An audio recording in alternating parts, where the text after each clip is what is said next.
식신 리뷰 상편에서 이어집니다.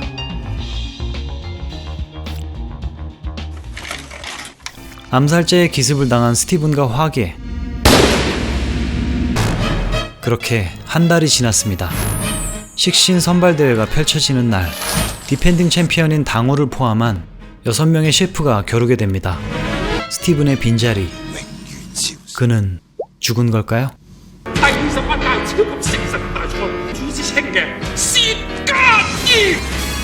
까탈스러워 보이는 심사위원과 함께 입장을 시작하는 참가자들. 그때 경공수를 펼치며 은발이 된 스티븐이 등장합니다. 그리고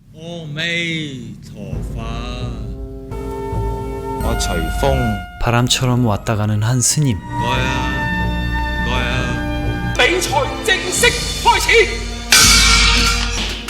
경연이 시작됐지만 미동도 않는 두 사람. 암살자 습격 당시 대신 맞아준 화계 덕에 도망칠 수 있었습니다.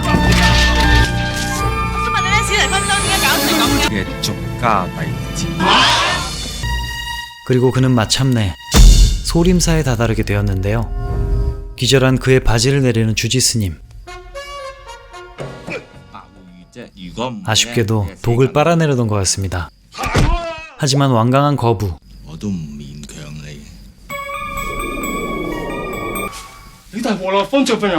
스님은 완전 삐졌습니다. 대회 현장은 깐깐한 심사가 이어지는데요.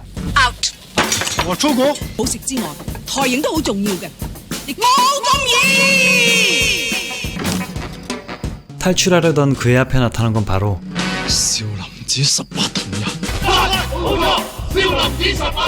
빛나는 스님들. 들어올 땐 맘대로였지만 나갈 땐 아니었습니다. 화려한 춤사위로 요리사들을 홀리는 심사위원. 그녀의 함정이었던 거죠.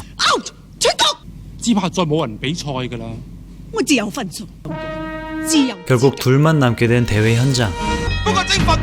우연히도 같은 요리를 준비했습니다. 역시 무공은 기술 이름을 외쳐야 하는 법.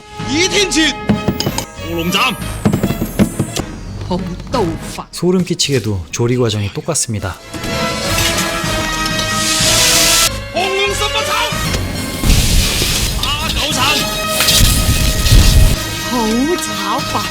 둘의 신경전이 이어지는데요. 둘이 수강했다는 중국 요리학원은 바로 소림사의 주방이었습니다. 한 달 속성 코스로 수료한 거였죠. 하지만 고된 수업에 탈출 감행, 그리고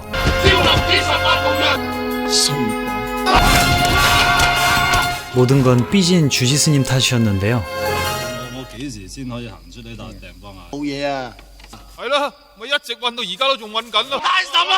승질을 부려봤자 돌아오는 참교육. 그렇게 그는 무공과 요리를 동시에 배울 수 있었습니다. 열받은 당호의 경공술 공격. 하지만 무적 접의자 앞에선 잔재주일 뿐이었죠.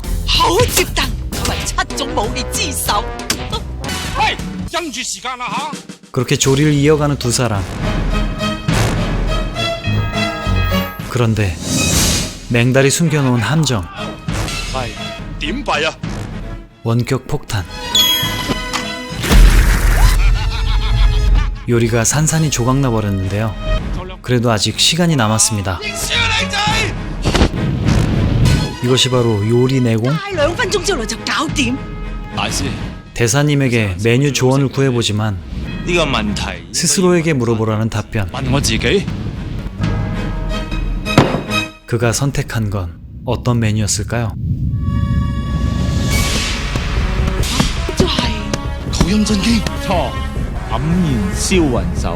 주지스님은 사연을 들려줍니다.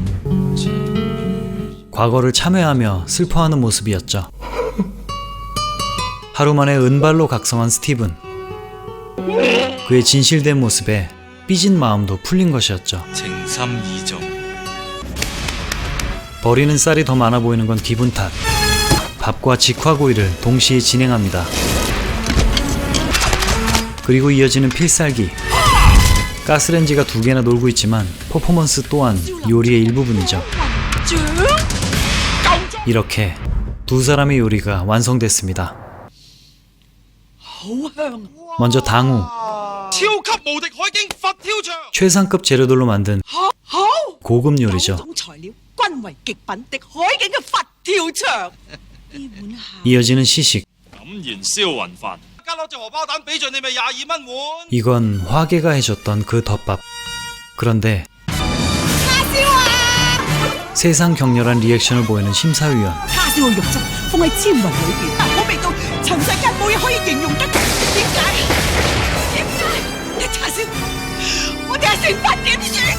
그만 혼절하고 말았습니다.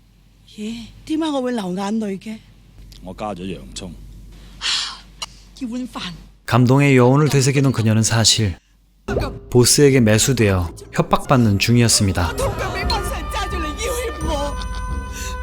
결국 승자는 당우. 스티브는 이제야 깨달았습니다.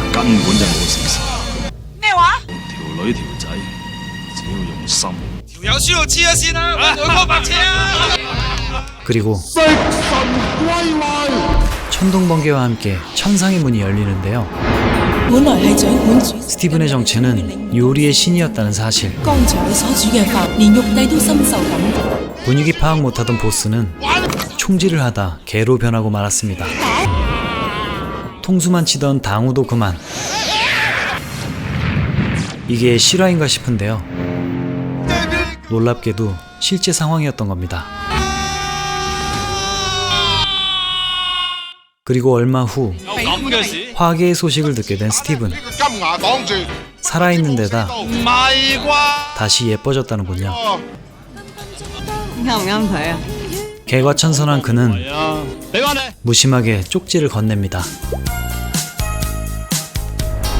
1996년작 식신입니다. 주성치의 대표작 중 하나인 식신, 오랜 파트너인 이력시 감독과 공동 연출한 작품인데요. 007 시리즈에 이어 점차 감독으로서의 역량이 빛을 발하는 때였습니다. 주인공 주성치는 어떤 인물인가? 1부에서는 정작 요리는 못하면서 언론 플레이 및 폭력 조직과의 결탁으로 부와 명예를 쫓았습니다. 극중 행동들로 보면 음식을 잘 만들지는 못하지만 마케팅, 사업 능력 적으로 뛰어난 능력을 보여준다는 걸 알 수 있습니다. 하지만 너무 많은 적을 만들었고 고마운 사람들을 등한시한 결과 나락으로 떨어지게 되었죠. 그러한 인생에서 부족했던 부분들을 요리라는 소재를 통해 깨닫게 되는데 알고 보니 천상계 신이었다, 이런 얘기였습니다. 영화 속에 등장하는 화려한 요리 기술들, 이 영화는 홍콩 무협소설의 대가 김용의 작품들과 깊은 연관이 있습니다. 바로 의천도룡기, 천룡팔부, 사조영웅전 등등인데요. 마지막 대회에서 구사하는 당우의 의천절, 주성치의 도룡참, 합치면 의천도룡이 되죠. 그리고 당우의 항룡18장은 많은 작품에 걸쳐 등장, 주성치의 타구사는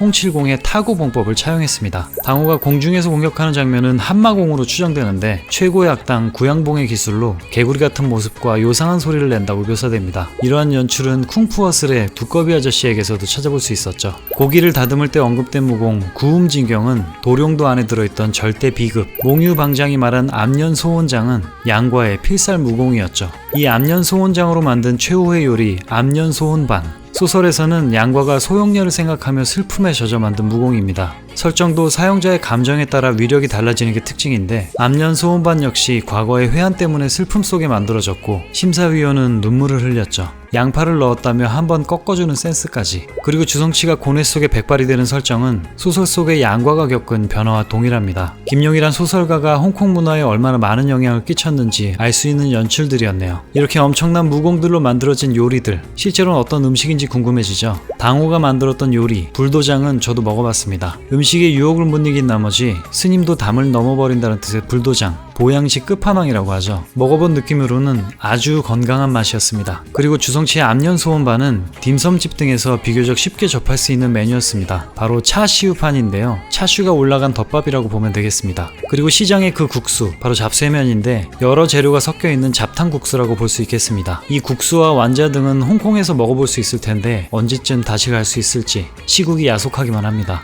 또 다른 패러디로는 부산스럽고 위력적인 소림사 18동인이 있는데 1976년 동명의 영화입니다. 소림사 소재 무협영화의 시초라고 알려져 있죠. 그런데 충격적인 사실, 혹시나 해서 세어보니 총원 18에 열애가 4였습니다. 4명은 어디 간 걸까요? 그리고 폭탄 오줌 싸개 환자가 안 팔리자 가격을 공짜까지 내리고 잘 팔리니 비싸게 가격을 올리는 연출은 94년의 훌라후프 영화 허드서커 대리인의 장면을 그대로 패러디한 명장면이었습니다. 이 식신은 2007년 대만에서 드라마로도 만들어졌는데요. 쿵푸엇을 개봉 후에 제작됐기 때문에 포스터에 나온 이소룡 판박이 진국곤과 두꺼비 아저씨가 눈에 띄네요.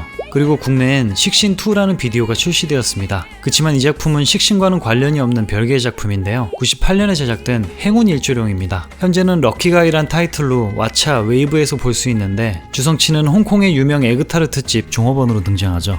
주성치의 소울메이트 오맹달 아저씨가 흑사의 두목으로 출연했습니다. 트레이드마크였던 콧수염도 밀고 흰머리에 태닝까지 했죠. 싸늘할 정도의 악당 연기가 일품이었는데 항상 주성치의 가족이나 아군으로 코믹한 역할을 맡아왔기 때문에 더욱 신선했습니다. 통수치는 가짜 식신, 당우 역할에 배우는 곡덕속, 많은 영화의 각본을 쓴 감독이기도 한데 여러 영화의 조연으로 활약하고 있습니다. 초반에 등장한 황제볶음밥 요리사 대룡, 그는 실제 주성치가 다니던 레스토랑의 셰프였는데 주성치의 권유로 직접 출연하게 됐습니다. 식신 이후엔 희극지왕에서 첫사랑 타령을 하며 장백지를 뚝 패던 쓰레기 술집 손님 역할로 나오기도 했죠. 주성치의 악취미 중 하나가 외모와 성별 뒤바꾸기입니다. 이 영화에선 현재까지도 홍콩에서 아주 영향력 있는 톱스타인 망문유의 외모를 망가뜨려 놨습니다. 희극지왕 산사초, 서유쌍기 등에도 함께했는데 이러한 여주인공 변신 패턴은 홍콩 마스크에서의 안경 여주인공 양영기, 소림축구에서 만두아가씨 조미에게서도 반복됩니다. 또한 성별 바꾸기의 대표적인 피해자는 주성치의 초등학교 친구로 알려진 이건인인데요. 수많은 영화에서 미모의 여성으로 등장하며 주성치 사단의 일원이 되었죠. 쫌생이 주지스님 몽유 역할의 류이달, 본업은 뮤지션이라고 합니다. 8, 90년대엔 수많은 영화음악들을 담당했는데 그 역시도 주성치의 007에서 미모의 비밀 요원으로 희생된 바 있죠. 주성치의 매니저이기도 했던 정계문은 극중 초록머리로 등장하는데 식신을 기점으로 주성치 회밀이로 합류합니다. 홍콩 마스크에서는 지하실 반쪽 인간, 소림축구 사사형 등 많은 작품들에 꾸준히 등장하게 되죠. 개인적으로는 2000년 초반 소림축구 홍보차 내한했을 때 보게 됐는데 주성치와 항상 함께 움직이며 팬들에게도 친절한 아저씨였다는 기억이 있습니다. 물론 주성치님에게도 그림을 선물한 뒤에 악수와 인사를 나눴던 추억이 있습니다. 요리라는 대중적인 소재를 가장 만화스럽고 신박하게 연출한 영화 식신, 소중한 사람을 위해 마음을 담아 만든 음식, 그 한 끼를 대접하기 위해 수고스러운 요리를 해내는 그 사람이 바로 식신이라는 거겠죠. 여러분도 끼니 거르지 마시고 든든한 하루 되시길 바랍니다. 그리고 팬아트를 받았습니다. 팬텀, 고블린 아저씨, 블루 오이스터, 후라이트 나이트, 블록, 올카, 맥앤미를 그려주셨네요. 콜라 중독 외계인이 제일 마음에 듭니다. 감사해요 우로리님. 오늘도 봐주셔서 감사합니다. 다음 영화는 SF입니다. 안녕.